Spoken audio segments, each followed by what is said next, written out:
If you're tired of these promos, supporters get the podcast early and ad-free. Just go to donate.bogosity.tv for the links to sign up.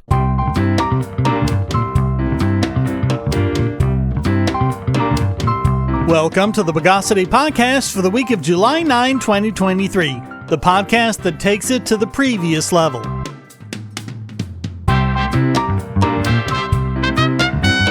This is your host, Shane Killian. Let's decolorize the news of the bogus.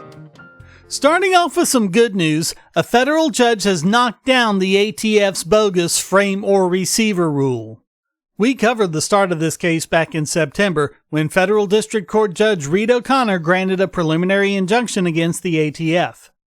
The ATF, like so many departments in the Biden administration, has been trying to grab extra power for itself and turn law-abiding citizens into criminals by redefining terms and laws beyond what Congress specified. Since only Congress can create or amend laws, this is an unconstitutional violation of separation of powers. The Gun Control Act of 1968 defines a firearm as, quote, A. Any weapon, including a starter gun, which will or is designed to or may readily be converted to expel a projectile by the action of an explosive. B. The frame or receiver of any such weapon. C. Any firearm muffler or firearm silencer. Or D. Any destructive device. And they gave the Attorney General the power to, quote, prescribe only such rules and regulations as are necessary to carry out the provisions of this chapter. Congress didn't define frame or receiver, but that doesn't mean the ATF just gets to make up whatever. Jurisprudence says that whenever a term isn't defined, the term has what's described as the ordinary public meaning. In other words, the commonly used definition of the term. O'Connor ruled, rather than merely updating the terminology, ATF decided to regulate partial frames and receivers. Under the new final rule, the terms frame and receiver shall include a partially complete, disassembled, or fully functional frame or receiver, including a frame or receiver parts kit that is designed to or may readily be completed, assembled, restored, or otherwise converted to function as a frame or receiver. And that just didn't pass muster. Quote, parts that may become receivers are not receivers. Congress carefully defined its terms in the Gun Control Act. Notably, Congress did not cover all weapon parts, only frames and receivers, and only the frames and receivers of any such weapon that Congress described in its primary definition. The final rule amends that definition, adding that the term firearm shall include a weapons parts kit that is designed to or may readily be completed, assembled, restored, or otherwise converted to expel a projectile by the action of an explosive. But that language conflicts with the statute's definition of firearm. As the court previously explained, the issue in this case is whether ATF may properly regulate a component as a frame or receiver even after ATF determines that the component in question is not a frame or receiver. It may not. Logic dictates that a part cannot be both not yet a receiver and a receiver at the same time. Defendants' reliance on that logical contradiction is fatal to their argument. A part that is yet to be completed or converted to function as a frame or receiver is not a frame or receiver. ATF's declaration that a component is a frame or receiver does not make it so if, at the time of evaluation, the component does not yet accord with the ordinary public meaning of those terms. In sum, the Gun Control Act's precise wording demands precise application. Congress could have described a firearm as any combination of parts that would produce a weapon that could fire a projectile. It used that language elsewhere in the definition. Congress could have described a firearm as any part designed to be a part of a weapon. It used that language too. Congress could have described a firearm as a set of parts that may be readily assembled into a weapon, as it did for destructive device. Congress could have written all those things, and the very definition of firearm demonstrates that Congress knew the words that would accomplish those ends. But Congress did not regulate firearm parts as such, let alone aggregations of parts that are designed to or may readily be completed, assembled, restored, or otherwise converted to expel a projectile by the action of an explosive. Accordingly, the final rule's attempt to regulate weapon parts kits lacks statutory support. Defendants contend that drawing such a distinction will produce the absurd result whereby a person lawfully prohibited from possessing a firearm can obtain the necessary components and, given advances in technology, self-manufacture a firearm with relative ease and efficiency. Even if it is true that such an interpretation creates loopholes that, as a policy matter, should be avoided, it is not the role of the judiciary to correct them. That is up to Congress. And until Congress enacts a different statute, the court is bound to enforce the law as written.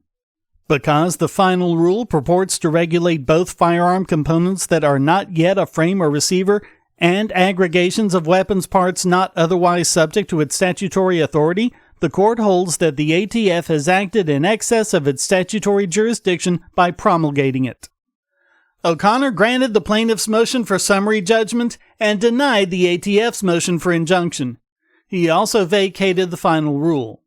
And it's not over yet. Firearms Policy Coalition has sworn to keep bringing cases against the ATF to put a stop to all of this. Here's hoping for their continued success. If you're looking for a way to support this channel, but you don't have any spare cash and you can't stand ads, you can do so by generating your own cryptocurrency. Use the links at the bottom of the description to follow the link to Odysee.com to listen to the podcast and see all of my YouTube videos as well. Just watching videos will produce cryptocurrency for the creator and yourself. And since Odysee is always monetized and never censored, you'll have no problem seeing all the videos from your favorite creators. You can also use the library credits you created Odysee to tip creators and even purchase paid content. Earn library credits through various rewards, including daily view rewards and the number of shares and invites. And you can interact with creators in all sorts of ways, including like and dislike, comment, boost a post by supporting it, repost it, and share to other sites, all while earning crypto for the creator. Easily monetize yourself and your favorite creators using cryptocurrency, without advertising. Use the link below to visit this channel on Odysee.com and see many of your other favorites there as well. More good news, a different judge has blocked U.S. officials from engaging in censorship of social media posts. Or, as the Washington Post put it, quote, "The Trump-appointed judge's move could upend years of efforts to enhance coordination between the government and social media companies." Yeah, they're not supposed to coordinate with social media companies. There's this little thing called the First Amendment getting in the way. Yes, the news media is just agog at the thought that the government might not be able to engage in blatant censorship anymore, including the outlet that has as its slogan, "Democracy dies in darkness." You also have people like MSNBC's Ryan J. Riley who tweeted, "It's not as though the FBI has been going in and saying, 'Hey, take down this post.'" Yes, Riley, that's exactly what they were doing. Did you not read the Twitter files? The attorneys general of Louisiana and Missouri brought suit against them, citing the massive evidence of collusion between the government and social media companies like Meta and Twitter to silence opinions they don't like. Or, as WAPO put it, quote, "For more than a decade, the government has attempted to work with social media companies to address criminal activity, including child sexual abuse images and terrorism." Yeah, which of those is the Hunter Biden laptop?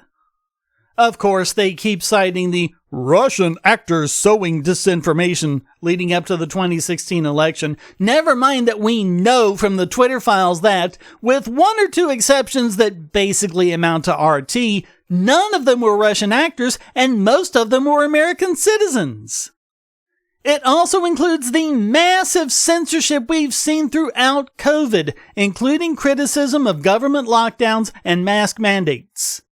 It's embarrassing that WAPO would just ignore all of that, given that it's all there in detail in the ruling. And the long list of defendants include Biden, his press secretary, Surgeon General Vivek Murthy, HHS, NIAID, the CDC, DHS, CISA, the Department of Commerce, and many, many others. Plaintiffs include Dr. Jay Bhattacharya, and long-term listeners will recognize that name as one of the authors of the Barrington Declaration, which was also censored from social media and which also had nothing to do with child abuse or terrorism. Evelyn Dweck, assistant professor at Stanford Law School, said, quote, "The injunction is strikingly broad and clearly intended to chill any kind of contact between government actors and social media platforms." Good! It needs to! The amazing decision, which includes a lot of great quotes from our founding fathers, concludes, quote, "The plaintiffs have presented substantial evidence in support for their claims that they were the victims of a far-reaching and widespread censorship campaign. This court finds that they are likely to succeed on the merits of their First Amendment free speech claim against the defendants. Therefore, a preliminary injunction should issue immediately against the defendants as set out herein." Despite WAPO's screeching, he did allow a lot of exceptions for things such as child abuse and national security. In fact, there's quite a lot of them, including criminal conspiracies, voter suppression, cyber attacks, and so on. Of course, a lot of those were used as excuses for the censorship they were engaging in, including the aforementioned Russian agent crap when the posts were by American citizens with no ties to Russia whatsoever. They used exactly that to suppress the Hunter Biden laptop story, saying it was foreign agents engaging in election interference when it was really suppression of a legitimate news story that polls later said would have affected the outcome of the election if voters had been told the truth. Also, don't expect things to change anytime soon. The Biden administration has filed a notice of appeal, and while the appeal is ongoing, they get to keep doing what they do.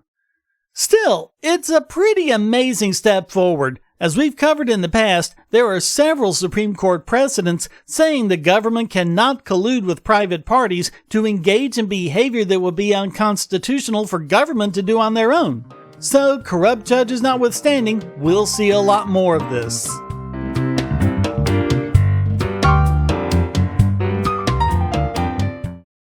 If you're on the Wi-Fi in a coffee shop or hotel, anyone on that network can get your traffic. Do you really trust all of those strangers? For that matter, do you really trust your ISP? A VPN can protect you from prying eyes, disguise your location, and even foil government censors. It's essential in this day and age, so go to vpn.bogosity.tv and you'll be taken to BoxPN. Starting at just $2.99 a month, you can get unlimited high-speed connections to VPN servers all over the world, and they don't log connections, so your privacy is assured. Traveling abroad, just VPN home, and don't worry about what those other governments are doing. Back at home, stop your ISP from traffic shaping and messing with the quality internet access you're paying good money for. You can connect from multiple machines at once, including your smartphone or tablet, and it supports all the secure standards, including OpenVPN and SSTP. Bypass censors and surveillance with your own secure VPN connection. Go to vpn.bogosity.tv.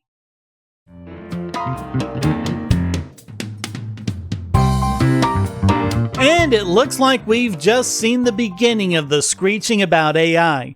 If you thought the big content companies and hack artists whining about their content being scraped from the public web was bad enough, check this out. Several book authors have brought a class action suit against OpenAI, the company behind ChatGPT, not only because they scraped their books when training the models, they did so using pirated copies. Just to recap what we've covered before, generative AI doesn't suck up copyrighted content and spit it back out on command. It looks at the content to learn how the world works, how the language works, how words are used and understood, and so on, to learn how to form its own sentences in response to your queries. Copyright owners have no claim if their content is used to make a work that's sufficiently transformative. Well, how much more transformative can you get? It starts with the same old. ChatGPT was trained in part on their copyrighted works without permission. Their offer of proof is that ChatGPT can give a summary of their writing. Quote, "Indeed, when ChatGPT is prompted, ChatGPT generates summaries of plaintiffs' copyrighted works, something only possible if ChatGPT was trained on plaintiffs' copyrighted works. Unless, it found a book review or read the Amazon reviews or something. But although OpenAI hasn't released details about the datasets used to train the model, plaintiffs are alleging that it could only have been from pirate websites. Quote, OpenAI disclosed that 15% of the enormous GPT-3 training dataset came from two internet-based books corpora that OpenAI simply called Books 1 and Books 2. Based on numbers given in OpenAI's paper about GPT-3, Books 1 is apparently about 9 times larger, Books 2 is about 42 times larger. Since Book Corpus contained about 7,000 titles, this suggests Books 1 would contain about 63,000 titles, Books 2 would contain about 294,000 titles. The only internet-based books corpora that have ever offered that much material are notorious shadow library websites like Library Genesis, aka LibGen, ZLibrary, aka Bach, Sci-Hub, and Bibliothek. The books aggregated by these websites have also been available in bulk via torrent systems. Although they acknowledge that Project Gutenberg has about 60,000 titles, and therefore could be Books 1, I couldn't find any mention of Archive.org, which would have a lot more titles due to it being a lending library as well. It's one of the largest, if not the largest, book digitization efforts in the world. I couldn't find anything about how many book titles it had, but according to Wikipedia, it has more than 36 million print materials. Although 294,000 book titles sounds like a lot, just for a sense of proportion, according to Wikipedia, about that many books are published in the United States every year, not including those published in the UK and other English-speaking countries. Looking around elsewhere on the internet, I saw statistics for the number of English-language books published every year as being anywhere between 500,000 and 4 million. So whatever Corpus Books 2 is, it's a tiny fraction of all the English books that have ever been published. It's also unknown if these are all published books or if they cover fan fiction, self-published books, journals, manuals, and so on. And yes, they're accusing them of direct copyright infringement. Quote, plaintiffs never authorized OpenAI to make copies of their books, make derivative works, publicly display copies or derivative works, or distribute copies or derivative works. All those rights belong exclusively to plaintiffs under copyright law.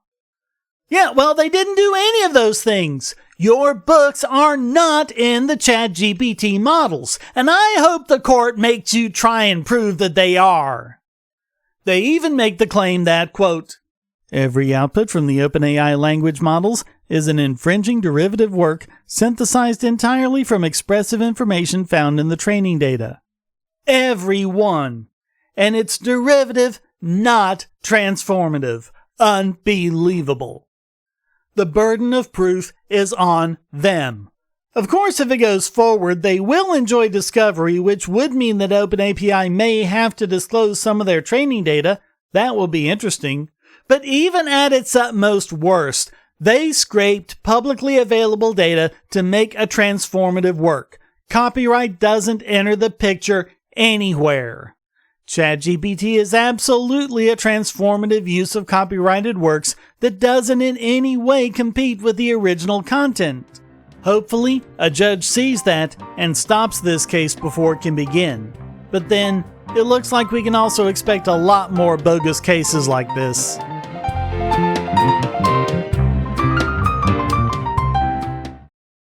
Do you have children, or nieces or nephews? Are you homeschooling, or just want to counter some of the socialist indoctrination most children get in school? If so, go to bogosity.tv/TuttleTwins, and you'll be taken to a website where you can get some great books for elementary-age children. The Tuttle Twins books are books about liberty and free market economics that include children's versions of Bastiat's The Law, Leonard Read's I, Pencil, and Hayek's The Road to Serfdom, as well as books about the Federal Reserve and how regulations protect business cronies. They'll learn about the harm caused by eminent domain, or regulations passed in the name of safety, and fundamental concepts of liberty. and as you can see from the sample pages on the website, they're all easy to read and nicely illustrated. They're just $9.99 a piece, or get a special discount as well as free bonuses when you purchase all 5. You can even buy in bulk to donate to schools and local libraries. So get the Tuttle Twins books at bogosity.tv/Tuttle Twins.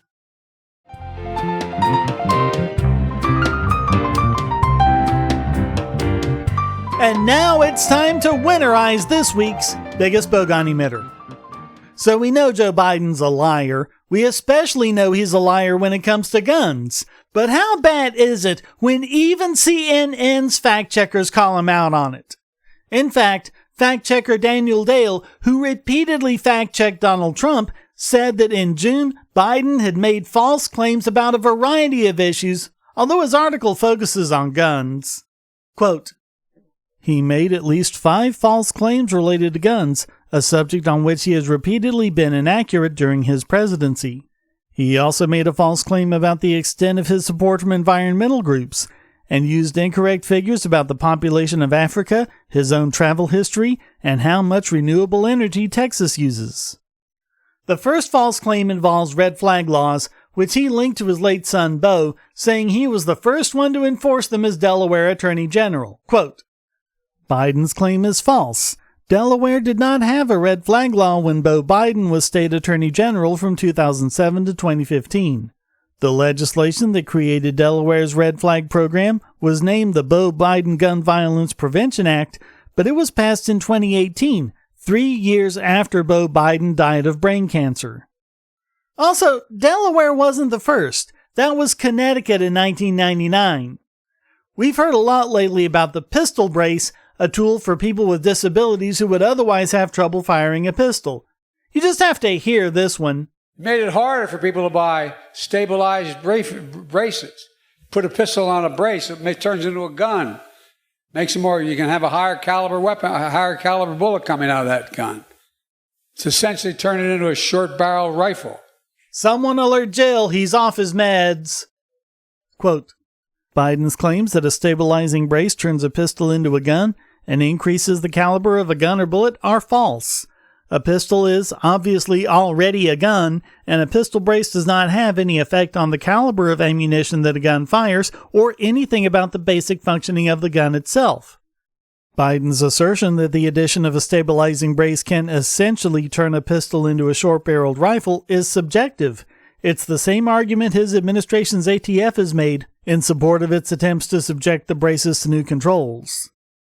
In his 2022 State of the Union and at other times, including recently in June, Biden claimed that the only industry in America you can't sue is the gun manufacturers. Quote, "Biden's claim is false, as CNN and other fact-checkers have previously noted. Gun manufacturers are not entirely exempt from being sued, nor are they the only industry with some liability protections. Notably, there are significant liability protections for vaccine manufacturers and, at present, for people and entities involved in making, distributing, or administering COVID-19 countermeasures such as vaccines, tests, and treatments. What Biden wants to do is what English common law has rejected for centuries, suing or prosecuting the maker of a product for something their customers did. You don't sue Ford because someone drove an F-150 into a crowd of people, so you shouldn't be able to sue gun manufacturers because someone did something terrible with one. It's the horrible abuse of the justice system by gun control proponents that necessitated putting it into law. Quote, "However, gun manufacturers can still be held liable for, and thus sued for, a range of things, including negligence, breach of contract regarding the purchase of a gun, or certain damages from defects in the design of a gun." He also claimed the NRA cannot be sued, quote, "And the fact that the NRA has such overwhelming power, the NRA is the only outfit in the nation that we cannot sue as an institution. Before this I became president, they passed legislation saying you can't sue them.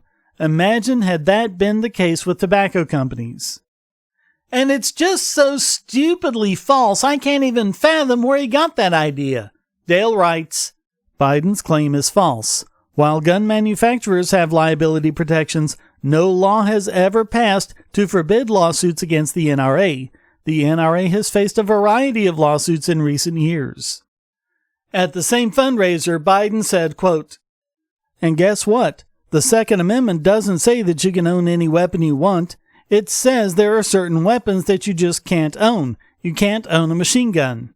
Dale writes, Biden's claim is false. The Second Amendment does not explicitly say people cannot own certain weapons, and the courts have not interpreted it to forbid machine guns.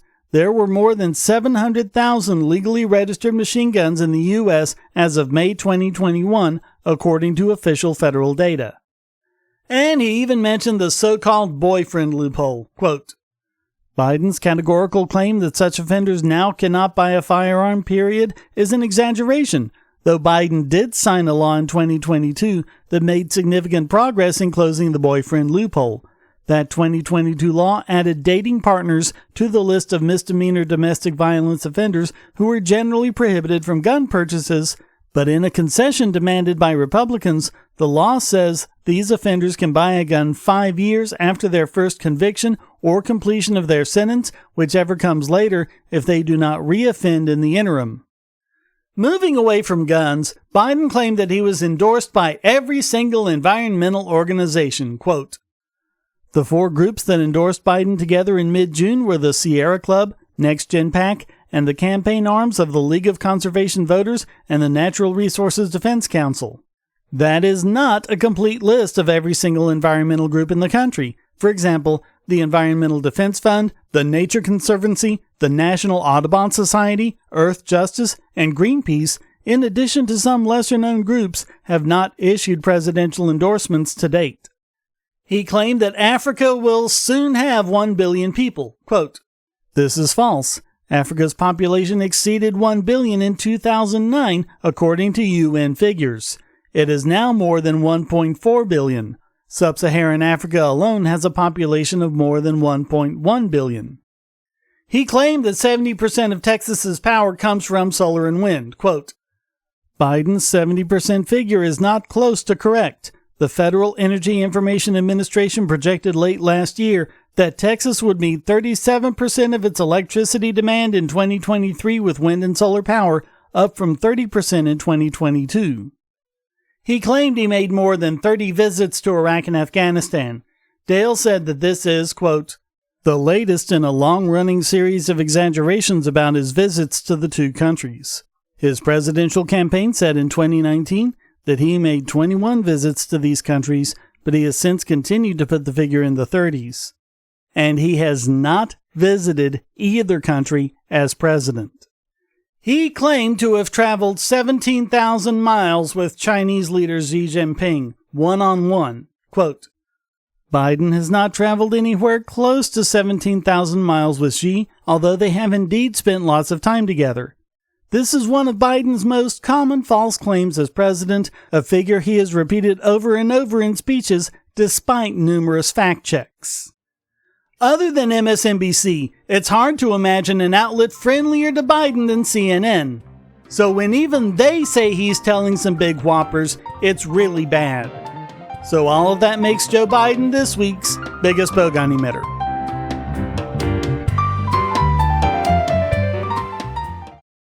I want to tell you about the eyeglasses I've been wearing for years. As people can see on my videos, I have a very strong prescription, which makes glasses more expensive, especially when I need computer glasses, reading glasses, prescription sunglasses, and most expensively, progressive lenses for general everyday wear. To save money while still getting quality glasses, I get them from Firmoo. In fact, I just got a pair of progressives with high-index aspherical lenses and a nice pair of frames my wife loves for just over $100. It would have been $500 to get them through my eye doctor. Not only do they look good, the glasses are durable. I've worn many pairs for several years without problems. All orders come with a 30-day return policy, a 3-month warranty, and one-on-one customer service. Go to Firmoo, that's FIRMOO.Bogosity.tv anytime you need quality glasses at a low price. Once again, that's Firmoo.Bogosity.tv.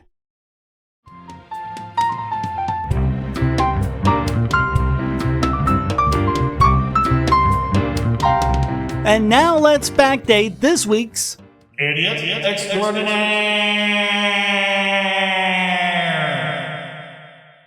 And this week it goes to the FTC, whose case against Amazon has got to be one of the weakest they've filed. And that's saying a lot. Their complaint against Amazon calls Prime, their subscription service where users can get everything from free shipping to streaming video, a scam. They said, quote, Amazon has knowingly duped millions of customers into unknowingly enrolling in Amazon Prime. Amazon also knowingly complicated the cancellation process for Prime subscribers who sought to end their membership. They're claiming that people got tricked into signing up for Amazon Prime when, according to their own screenshots, it was clear as day what the users were doing. And the complicated cancellation process takes just 6 clicks. It takes longer to submit a public comment on the FTC's website. This also doesn't seem to square with the extremely high customer favorability ratings it routinely gets in polls. Multiple polls actually show more favorable opinions of Amazon than of police, the FBI, the CDC, the Supreme Court, Black Lives Matter, the EU, Google, Facebook, and Twitter. The FTC wrote, during Amazon's online checkout process, customers were faced with numerous opportunities to subscribe to Amazon Prime at $14.99 a month. In many cases, the option to purchase items on Amazon without subscribing to Prime was more difficult for customers to locate. In some cases, the button presented to consumers to complete their transaction did not clearly state that in choosing that option, they were also agreeing to join Prime for a recurring subscription. But again, their own screenshots say otherwise. Scroll to the bottom of the complaint and see for yourself. The big yellow button says it'll subscribe you to Prime with the words, "No thanks," directly underneath in the same size type. In other words, just like every other free trial offer on the internet. Oddly enough, they even show how easy it is to get information on how to cancel from Alexa. And there are just weird complaints like, quote, if a customer clicks the orange button, Amazon enrolls the customer in a Prime free trial. The blue link, which declines the Prime membership if clicked, includes language that the customer will not receive free shipping. Right! That's the whole idea! A Prime membership gets you free shipping. What's the problem here? It's not a misleading claim. They also say that Amazon, quote, does not adequately disclose the price of the monthly auto-renewal feature of Prime. But it does! Again, according to their own screenshots. $14.99 a month. It says so directly underneath. Granted, it's in smaller type, but not that much smaller. It's hardly fine print. And there's always the option to chat immediately with an agent who'll help you cancel. They don't even mention that. Oh, by the way, when you cancel your membership, you can get a refund of one automatic monthly charge. If you did sign up and didn't realize it, you could get your $14.99 back, and that would be after a whole month had passed. You get the first month free. Granted, a lot of this has been redacted, entire pages in fact, although why is anyone's guess, and a lot of the exhibits are under seal, but the counts aren't. And we can see enough of the exhibits to see that the information about what the user is doing is clear at each step of the way. They're signing up for a Prime free trial, after which they'll be charged $14.99 a month. It's obvious AF that you're signing up for Prime. There are plenty of ways to cancel, and you can even get a 1-month refund. What is there to complain about? Other than Amazon is a company that FTC Chair Lina Khan personally hates and has been searching for excuses to go after. So all of that makes the FTC this week's Idiot Extraordinaire.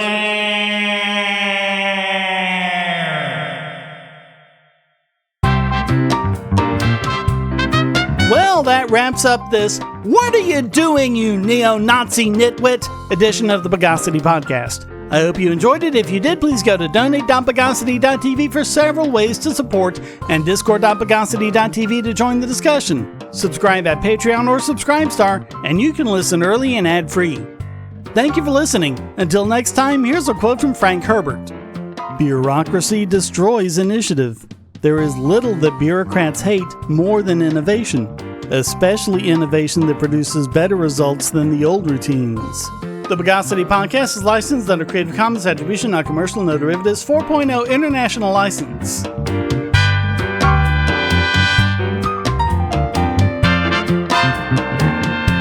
Bogosity.